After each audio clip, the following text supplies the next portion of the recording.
Yeah, look at that thing go.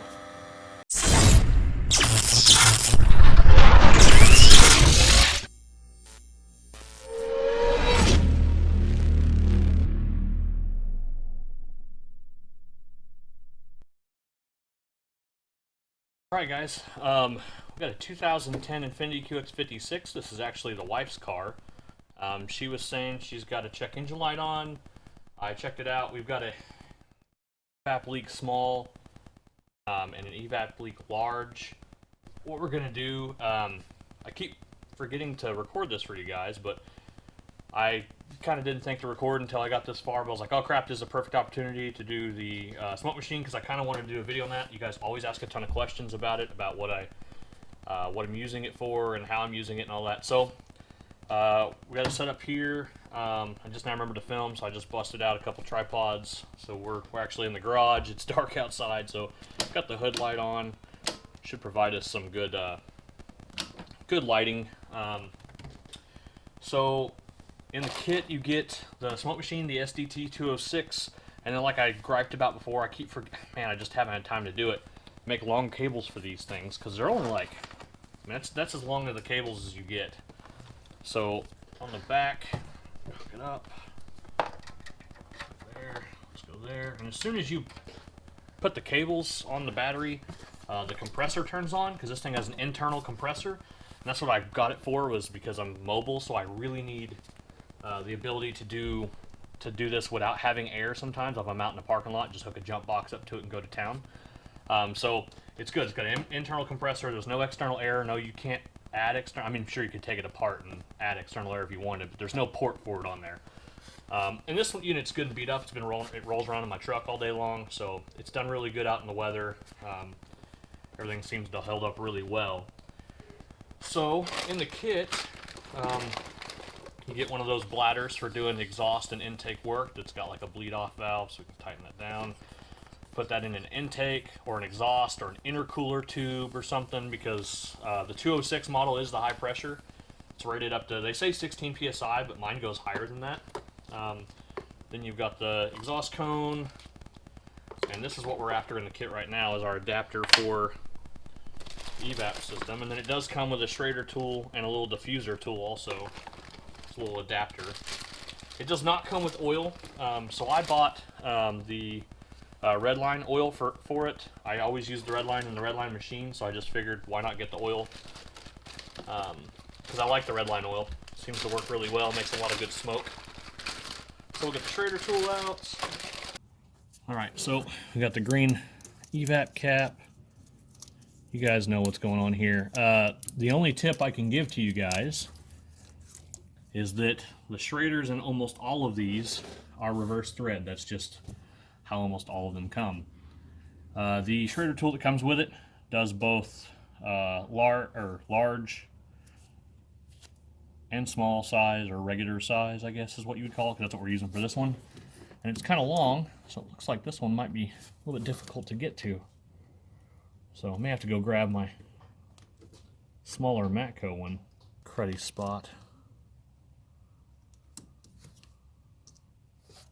And we'll get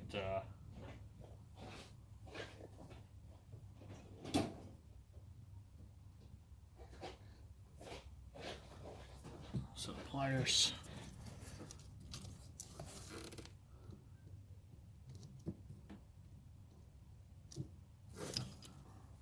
So I went and set the Schrader out in a better spot. So we've got this here. Now we're going to go ahead and screw the adapter that came on with it. Some of the bigger name brand kits, they come with a tool that's got a depressor in there for leaving the Schrader in there. This one does not. This one's just a thread-on fitting, so you're going to need to take the Schrader out each time, or purchase one of the other fittings. So that's on there. And this hose comes with a little tapered kit. All right, so let's hook up. It's not terribly loud. There's a power switch on the side, turns the heater on. And then I'll show you guys the output. So it's not even really heated up yet, but the nice Redline fluid kind of makes this nice. So again, this is a high pressure unit. So we're going to want to barely open the flow knob here. I'm capping it off just so we can see the pressure in the system.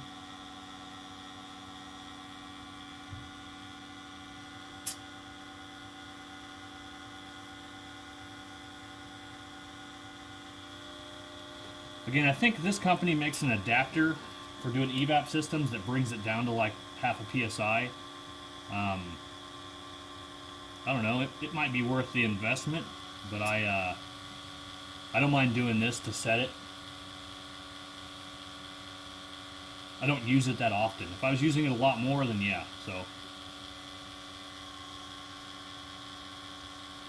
think that's just enough to get it right up off the 0 point, so it starts to build a little pressure. There we go.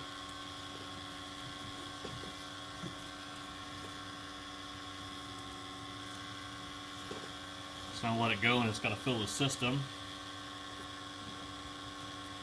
I'll move the camera around in a second as soon as we get some. Actually, it's coming out by the purge valve. This might be easy. This might just be a bad purge valve. Alright, crap. Now I gotta move stuff. Alright guys, hang tight. I got to... Oh, here, I'll just take the Velcro strap off.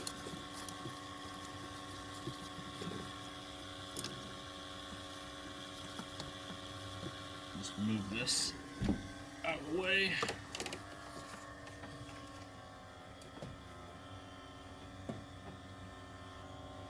So let me get this off. Let me get some tools and we'll get the cover off. We'll take a look.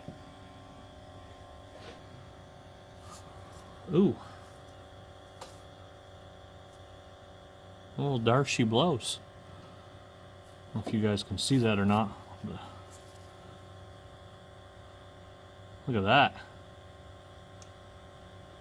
It's not too terribly brittle. It looks like it just split. So, all right. Well,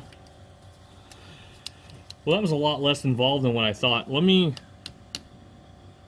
Let's use this thing for some higher pressure stuff. Let me go ahead and grab an adapter and we'll crank it up on the cooling system and take a look. All right, we got the hose repaired on the purge valve. Got the cover put back on. Got the smoke machine up here. We're using the same hose that we used before with the thread-on fitting. It just has got a barb on it, so you can pull that fitting right off. Use this section of hose. We're using an adapter out of our cooling system pressure test kit. We're actually just going to put that on there. So this thing does not have a coolant leak that I'm aware of, but I wanted to kind of show you guys some other uses of the smoke machine, and the fact that this thing does high pressure makes it perfect for this test. So, and although it's rated for 16 psi, mine does go a little higher. You usually want to be able to test a cooling system right at its peak pressure, but let's just take a look and see what we come up with. So we'll hook it up, kick the smoke on. Let's go ahead and just make sure that it makes some smoke first. Oh yeah. So like I said, the smoke machine is just a heating element, you know, with a reservoir. The quality of the smoke coming out really has a lot to do with what brand you're using. So that's why I like using the Redline stuff. So we'll hook that up. Take a look at our flow meter here. And again, this just shows the amount of flow. So if the flow meter is pegged down, then there's no leak. If the flow meter is anywhere else, then there's some kind of flow pulling through here. But we have to wait to pressurize the system first. So we're going to go ahead and get it up to whatever pressure we're going to let it go to.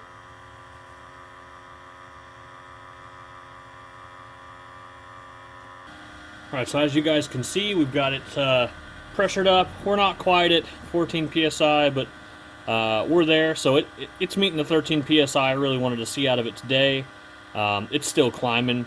I'm not going to turn the flow gauge up anymore, but you can see that our flow meter is pegged out, so we've got no leak in this system. Again, I'm highly impressed. So, there's another test for you guys that you can do with a smoke machine. Overall, for the money I pay for this thing, I'm really happy with it. Especially being mobile and not having to put an auxiliary air to it, it's good to go. Now, I will say that it would be a lot easier if I bought the adapter from them to regulate the evap pressure right off the bat, because then you can just crank it up. The regulator will do all the hard work for you. You don't have to play with it. You don't have to play with it a little bit to get the pressure right. But for how much I use it for evap systems, I'm happy. The majority of the time I use this thing, it's for some other weird kind of leak or trying to find some sound or something. And, I don't really have to use them very much. And doing mobile diag, there's not many times I get called for that, but you never know. It's always good to have a smoke machine. It's something that you would need to use. I mean, it's good for all kinds of stuff. So maybe in another video I'll do like a crankcase leak or something.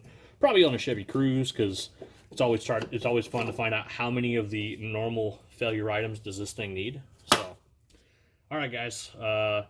If you liked the video, thumbs up. Don't forget to comment, subscribe, all that fun stuff. If you want one of these, it's in my Amazon store. Please, if you purchase it from there, you're supporting the channel and supporting me.